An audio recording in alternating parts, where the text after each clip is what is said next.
Hello students. पिछले video में देखा था वैज्ञानिक पद्धति के सोपान, BA part second, sociology first paper.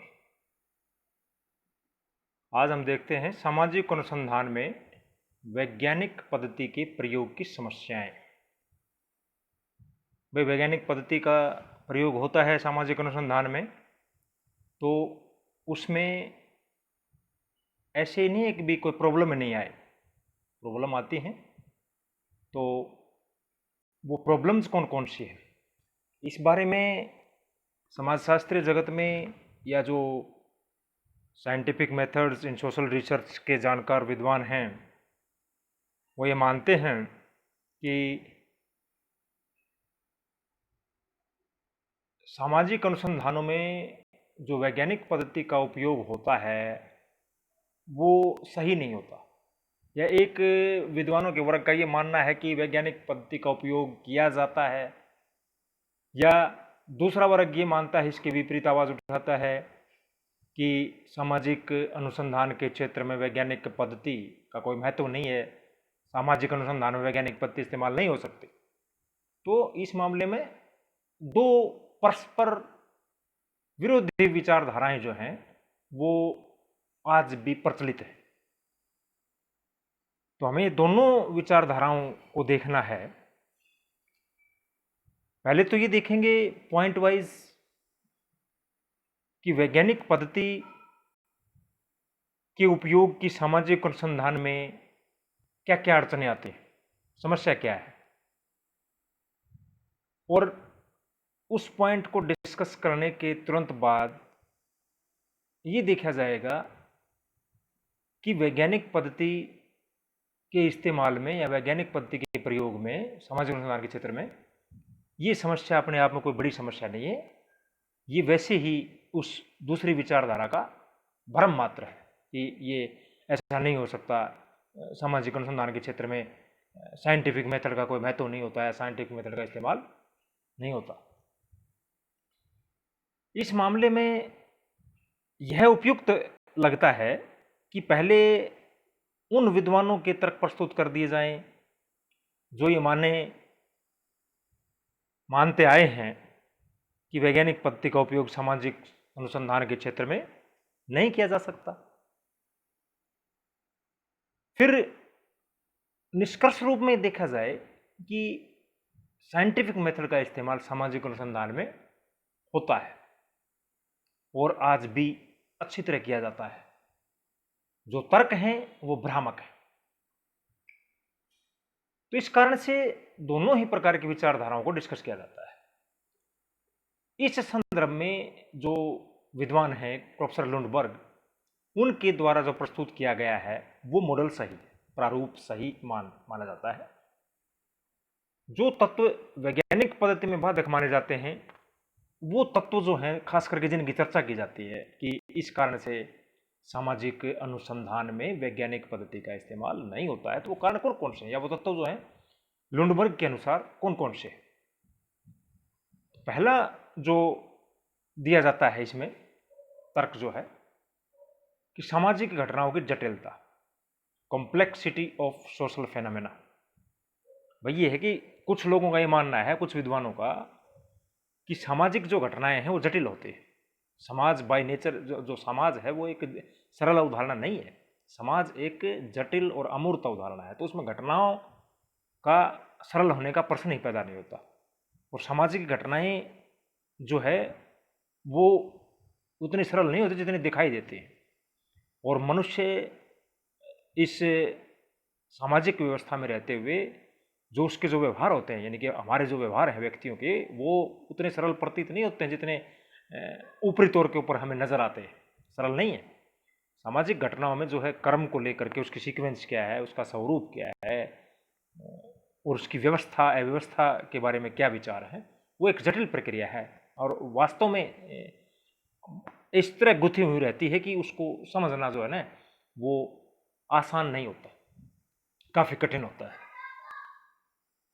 लेकिन ऐसे जो तर्क दिए जाते हैं किसी विद्वान के अनुसार, उनका प्रतिकार करते हुए लुंडबर्ग कहते हैं कि जटिलता जो है वैज्ञानिक पद्धति के उपयोग की संभावना को खत्म नहीं करती है। वो मानते हैं कि सामाजिक घटनाओं की जटिलता से कोई इनकार नहीं कर सकता। सामाजिक घटनाएं जटिल अवश्य होती हैं, लेकिन फिर भी उनमें एक व्यवस्था होती है, एक सीक्वेंस होती है, एक पैटर्न होता है, प्रतिमान जिसको कहेंगे, ढंग, प्रतिमान और क्रम होता है जटिल होने के बावजूद भी। और फिर जटिलता के बारे में एक दूसरी विचारधारा के विद्वान ये भी मानते हैं कि जटिलता जो है वो एक सापेक्षिक अवधारणा है, रिलेटिव कॉन्सेप्ट है, जिसका सीधा संबंध जो है हमारी अज्ञानता से है। कोई भी वस्तु जिसके बारे में हमें पर्याप्त जानकारी नहीं होती तो वो तो हमारे लिए जटिल ही होगी ना। और दूसरी तरफ इसके विपरीत ये मानेंगे कि जो वस्तु हमारे लिए बिल्कुल आसान है, सुगम है, वो हमारे लिए सरल ही होगी। यही ठीक चीज जो है सामाजिक घटनाओं के बारे में भी कही जा सकती है। लुंडबर्ग के अनुसार जो है सामाजिक घटनाएं न तो सरल होती हैं अपने आप में, जटिल होती हैं। जो आदमी जानकार है, जिस सामाजिक संरचना व्यवस्था के बारे में, सामाजिक संरचना के बारे में, स्ट्रक्चर और सिस्टम के बारे में जो जो हमारा ज्ञान बढ़ता है, त्यों त्यों सामाजिक घटनाएं हमें सरल प्रतीत होने लग जाती हैं। और जब हम सामाजिक संरचना के स्वरूप को, सिस्टम, एक्शन इत्यादि के स्वरूप को जानते ही नहीं, तो सारी की सारी सामाजिक घटनाएं हमारे लिए जटिल ही होंगी। इसलिए ये कहना कि सामाजिक घटनाओं की जटिलता के कारण, कॉम्प्लेक्सिटी के कारण जो है वैज्ञानिक पद्धति का इस्तेमाल सामाजिक अनुसंधान के क्षेत्र में नहीं होता है, ये उचित प्रतीत नहीं होता। पहला पॉइंट। इस आधार पर हम ये मानते हैं कि सामाजिक घटनाओं की जटिलता जैसा कोई सामाजिक घटना जटिल अवश्य होते हैं, ये तो मानने से कोई गुरेज नहीं कर सकता। लेकिन ये कहना कि सामाजिक घटनाएं जटिल हैं इसलिए यहाँ साइंटिफिक मेथड का इस्तेमाल नहीं हो सकता, तो ये जो है ये गले नहीं उतरती ये बात। इसलिए ये तर्क जो है भ्रामक है। सामाजिक घटनाओं की जटिलता के कारण साइंटिफिक मेथड का इस्तेमाल ना हो, ये नहीं मान सकते। दूसरा जो पॉइंट है जो लुंडबर्ग ने यहाँ डिस्कस किया है, दूसरी विचारधारा के लोग ये मानते हैं कि सामाजिक घटनाओं की व्यक्तिनिष्ठता और अमूर्तता, यानी कि subjectivity and abstractness of social phenomena. ये तो हम सभी जानते हैं कि समाज अमूर्त व्यवस्था है, सामाजिक घटनाएं अमूर्त होती हैं। मूर्त तो चीज़ होती नहीं, कॉन्क्रीट, जिसको हम देख नहीं सकते, छू नहीं सकते, वो तो चीज़ ऐसी है, महसूस करने वाली चीज़ें, अनुभव करने वाली चीज़ें होती हैं। दूसरा जो इसमें ऑब्जेक्शन है व्यक्तिनिष्ठता का, हम ये भी मानते हैं कि अब तक ये मान लिया हमने साइंटिफिक मेथड में, ये मानी हुई बात है कि अजम्पशन है कि सामाजिक तथ्य जो संकलित होते हैं वो वस्तुनिष्ठ ही होने चाहिए, और हमारे रिजल्ट जो हैं ऑब्जेक्टिव नहीं होंगे तो हमारा जो विषय है वो साइंस नहीं कहा जा सकता। तो व्यक्तिनिष्ठता और अमूर्तता का एक आक्षेप इसके अंदर लगाया जाता है सामाजिक अनुसंधान के क्षेत्र में। ये एक बात हम मानते हैं कि घटनाओं की व्यक्तिनिष्ठता की जो चर्चा करते हैं अनुसंधानकर्ता, वो प्राकृतिक विज्ञानों में जिससे कोई निश्चित लगाव नहीं होता हमारा, जैसे प्राकृतिक विज्ञानों की भांति जो है हमारे रिजल्ट ऑब्जेक्टिव नहीं होते, ऐसे ये माना जाता है सामाजिक विज्ञानों में कि अनुसंधानकर्ता की अपनी भावनाएं होते हैं, अपने विचार होते हैं, किसी न किसी समस्या के प्रति अपना नज़रिया होता है, अपना दृष्टिकोण होता है, उसका सोचने का अपना ढंग होता है ना। तो भावनाओं से, लगावों से और किसी किस्म के दृष्टिकोणों से, सोचने के नज़रियों से वो अपने आप को मुक्त नहीं कर सकता। ये मानना है इस पॉइंट को कहने वाले विद्वानों का कि ये हमारे जो परिणाम हैं अनुसंधान के वो व्यक्तिनिष्ठ हो जाते हैं, यानी कि सब्जेक्टिव हो जाते हैं, ऑब्जेक्टिव न हो करके। जबकि सोशल साइंसेज में रिजल्ट जो हैं प्राकृतिक विज्ञानों की भांति ऑब्जेक्टिव ही होने चाहिए अगर उसको विज्ञान बनना है या वैज्ञानिक पद्धति का इस्तेमाल करना है तो। लेकिन इस पॉइंट को भी लुंडबर्ग खारिज करते हैं। वो मानते हैं कि अगर अनुसंधानकर्ता व्यक्ति जो है, यानी कि शोधकर्ता व्यक्ति जो है, वो अगर दक्ष है, निपुण है, ट्रेंड है, तो वो अपने मनोभावों पर, भावनाओं पर, राग, द्वेष, लगाव जैसी फीलिंग्स के ऊपर कंट्रोल कर सकता है, नियंत्रित रख सकता है अपने आप को, और एक विशुद्ध रिसर्च कर सकता है। वो अपने आप को पूर्वाग्रह से मुक्त रख सकता है, और इसलिए जो व्यक्तिनिष्ठ कहना अपने आप में उचित नहीं है। ये घटनाओं का दोष नहीं है, समाज का दोष नहीं है। अगर वो व्यक्तिनिष्ठ होता है, यानी कि वो सब्जेक्टिव होता है, तो वो व्यक्ति का दोष है, शोध करने वाले का दोष है, वो घटना का नहीं है।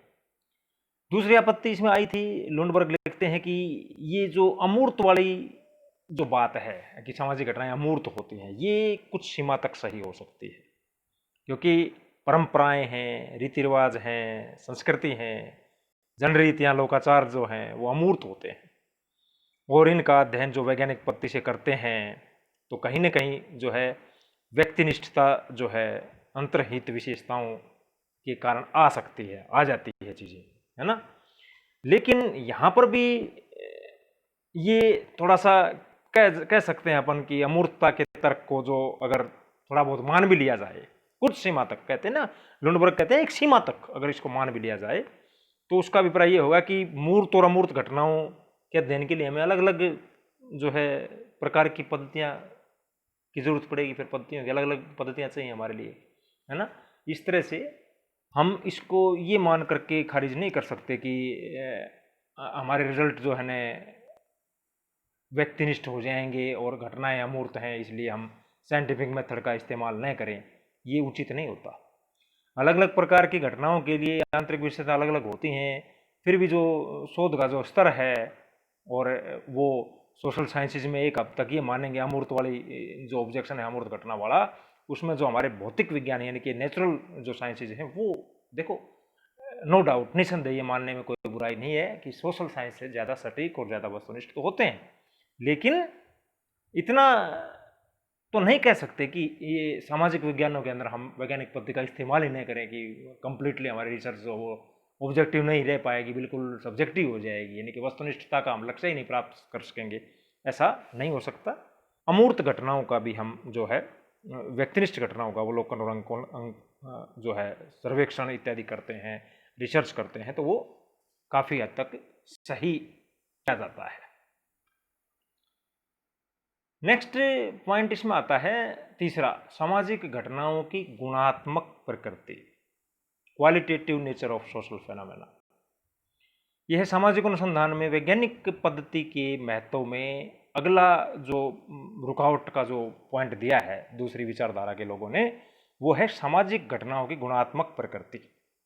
कि प्राकृतिक विज्ञान के अंदर जो तथ्य होते हैं वो ये मानते हैं परिमाणात्मक होते हैं, यानी कि संख्यात्मक, क्वांटिटेटिव, और हमारे सोशल साइंस में सोशोलॉजी के अंदर जो घटनाएं हैं वो परिमाणात्मक ना होकर के गुणात्मक होती हैं, क्वालिटी अमूर्त है जिनको अपन माप नहीं सकते, गिन नहीं सकते, जैसी चीज़ें हैं। लेकिन यहाँ स्पष्ट करना ये जरूरी है कि केवल परिमाणात्मक तथ्य ही अध्ययन के लिए पर्याप्त नहीं होते। परिमाणात्मक तथ्यों के साथ साथ उसका गुणात्मक विश्लेषण भी गहन चिंतन से या गहन व्याख्या में मदद करता है। तो ये नहीं कहा जाना चाहिए कि तथ्यों की गुणात्मकता या प्रामाणिकता जो है आलोचना के विषय नहीं हो सकते, और तथ्यों की गुणात्मकता वैज्ञानिक पद्धति के उपयोग में बाधक है, ये एक बिल्कुल भ्रांतिपूर्ण धारणा है। जबकि समाज विज्ञानों में जो तथ्य प्राप्त होते हैं वो अधिकांशतः गुणात्मक होते हैं, ये तो माना जा सकता है, लेकिन ये नहीं कहा जा सकता कि वैज्ञानिक पद्धति के मार्ग में ये बाधा उत्पन्न करती है। अगला जो पॉइंट है इसमें आपत्ति है सामाजिक घटनाओं की गतिशील प्रकृति, dynamic nature of social phenomena. भाई समाज परिवर्तनशील है, अपन सभी जानते हैं, और सामाजिक घटनाओं की प्रकृति की जब चर्चा होती है तो ये बात तो अक्सर ही कही जाती है कि समाज एक गतिशील अवस्था में रहता है, उसमें समय समय पर डेली परिवर्तन होते रहते हैं, रोजाना परिवर्तन होते हैं, इसलिए डायनामिक है। और समाज विज्ञान में वैज्ञानिक पद्धति का प्रयोग इसलिए नहीं किया जाए कि वो गतिशील है, तो ये भी चीज़ जो है ना इस विचारधारा वाले लोग इसमें तर्क ये देते हैं कि एक तो प्राकृतिक घटनाओं में भी गतिशीलता और परिवर्तनशीलता का तत्व होता है, और ऐसा होने पर जो है ना वैज्ञानिक पद्धति के माध्यम से जो है इस्तेमाल जो है प्राकृतिक विज्ञानों के स्तर का इसमें नहीं हो सकता। लेकिन यहाँ भी लुंडबर्ग ये बात कहते हैं कि सामाजिक घटनाएं जब परिवर्तित होती हैं तो ये परिवर्तन एक व्यवस्थित और निश्चित क्रम में होता है। ये नहीं कि सामाजिक घटनाएं अगर परिवर्तनशील हैं या रोजाना वो गतिशील अवस्था में रहती हैं तो यहाँ पर वैज्ञानिक पद्धति का इस्तेमाल ही न हो, ऐसा नहीं होता, क्योंकि प्राकृतिक घटनाओं में परिवर्तन होते हैं, सामाजिक घटनाओं में परिवर्तन होते हैं, हर जगह परिवर्तन होते हैं, और परिवर्तन जो है प्रकृति का शाश्वत नियम है। तो इस कारण से अपन ये नहीं मान सकते कि इसमें हम वैज्ञानिक पद्धति का इस्तेमाल न करें। जो परिवर्तन होता है वो लुंडबर्ग के अनुसार समाज में वो व्यवस्थित और निश्चित क्रम में होता है, और उसको समझने में विशेष प्रॉब्लम नहीं आती कभी भी। अपन पहले अनुमान लगा लेते हैं। ये जैसे मान लीजिए अपने भारतीय समाज की बात करें अपन, तो यहाँ जो है विभिन्न संस्थाओं और परंपराओं पर आप ध्यान दोगे तो ये बात बिल्कुल जो है स्पष्ट हो जाती है कि इन संस्थाओं और परंपराओं में जो है परिवर्तन में बहुत लंबा समय लगता है, और उस परिवर्तन की दिशा को और परिवर्तन के स्वरूप को अपन सब सामाजिक प्राणी जानते हैं कि ये किस दिशा में है। जनरीतियाँ, लोकाचार, रूढ़ियाँ जो परिवर्तनशील होती हैं वो दीर्घकालीन होते हैं परिवर्तन, और परिवर्तन का हमें पता चल जाता है। हम ये बता सकते हैं कि परिवार में क्या क्या परिवर्तन हो रहे हैं आजकल, और आगे चल के संयुक्त परिवार का क्या भविष्य होता है, ये सब बता सकते हैं अपन। तो ये मानना कि सामाजिक घटनाओं की गतिशील प्रकृति है या समाज गतिशील है, एक डायनेमिक सिस्टम है, तो डायनेमिक नेचर है सोसाइटी की, तो ये मान करके अपन ये इसको खारिज नहीं कर सकते कि यहाँ पर साइंटिफिक मेथड का इस्तेमाल ही ना हो। अगर साइंटिफिक मेथड का इस्तेमाल ना होगा तो हम नेचुरल साइंसेज की बातें अपने सोशल साइंस को किस प्रकार से विज्ञान की कैटेगरी में खड़ा करेंगे। इसमें लास्ट पॉइंट आता है भविष्यवाणी, यानी कि पूर्वानुमान की सीमित क्षमता है सोशोलॉजी के पास। हमारे फिजिक्स, केमिस्ट्री, बायो जैसे, मैथ जैसे जो नेचुरल साइंस हैं, प्राकृतिक विज्ञान हैं, उन जितनी क्षमता नहीं है। ये आक्षेप भी लगता है कि पूर्वानुमान की सीमित क्षमता, लिमिटेड कैपेसिटी ऑफ प्रोबेबिलिटी, ये है ना, प्रिडिक्शन हम नहीं कर पाते। लिमिट अगर करते भी हैं तो प्रिडिक्शन सोशोलॉजी में वो सीमित मात्रा में होते हैं। ये आता है, ये कई बार आता है। तो ये घटनाओं के बारे में पूर्वानुमान किया जा सकता है। ऐसा पूर्वानुमान प्राकृतिक विज्ञान की तो आधारभूत विशेषताएं रही हैं। तो ये विचारकों का एक वर्ग का ये मानना है कि सामाजिक घटनाओं के संदर्भ में या सामाजिक व्यवस्था के कॉन्टेक्स्ट में भविष्यवाणी करना संभव नहीं होता, और अगर भविष्यवाणी करते भी हैं तो वो सटीक प्रतीत नहीं होती, सही नहीं होती। इसलिए इसमें हम साइंटिफिक मेथड का इस्तेमाल नहीं करते। लेकिन प्राकृतिक घटनाओं की तुलना में सामाजिक घटनाओं के बारे में पूर्वानुमान करना अपेक्षाकृत कठिन है, ये तो हम मानते ही हैं। हमारे जो फाउंडिंग फादर ऑफ सोशोलॉजी हैं, अगस्ट कॉम्टे, जो समाजशास्त्र के जनक हैं, कॉम्टे से लेकर स्पेंसर से लेकर के दुर्खिम आदि विद्वानों से लेकर के और आधुनिक पीढ़ी के समाजशास्त्रियों तक जो विचारक हैं, वो सभी इस बात से सहमत हैं कि नेचुरल साइंसेज की तुलना में मानवीय व्यवहार के बारे में भविष्यवाणी करना तो देखो कठिन है।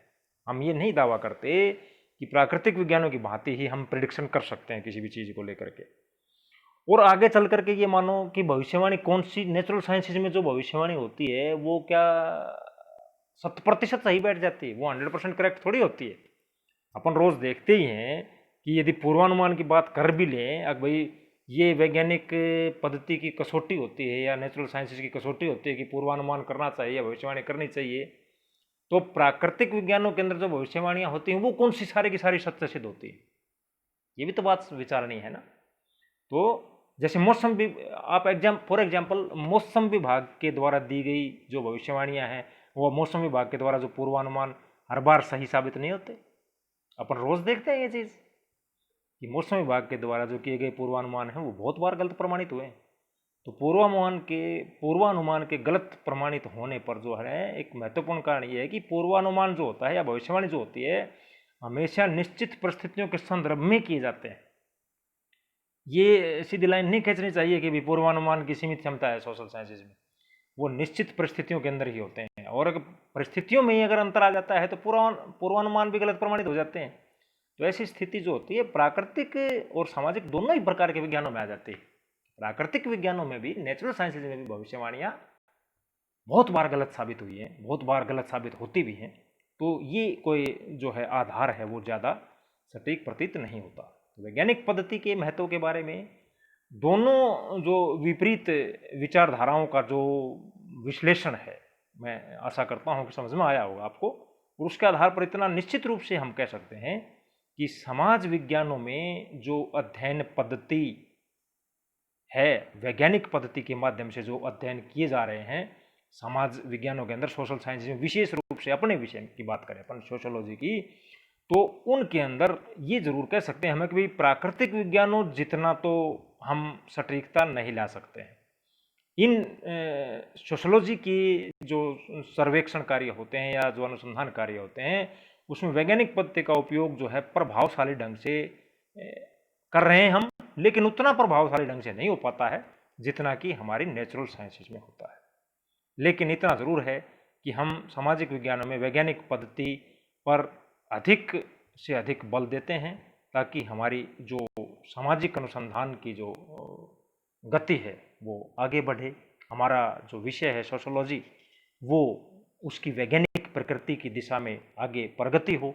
जो ऐसी चीज़ें हैं, हम इस प्रयास में हैं कि समाज शास्त्र में भी वैज्ञानिक पद्धति का इस्तेमाल करते हुए हम उस स्तर को प्राप्त कर सकें जो नेचुरल साइंसेज में प्राप्त किया है। तो वैज्ञानिक पद्धति को हम और ज़्यादा प्रभावशाली ढंग से आगे अपना सकेंगे, ऐसा विश्वास अपन सोशोलॉजी में करते हैं।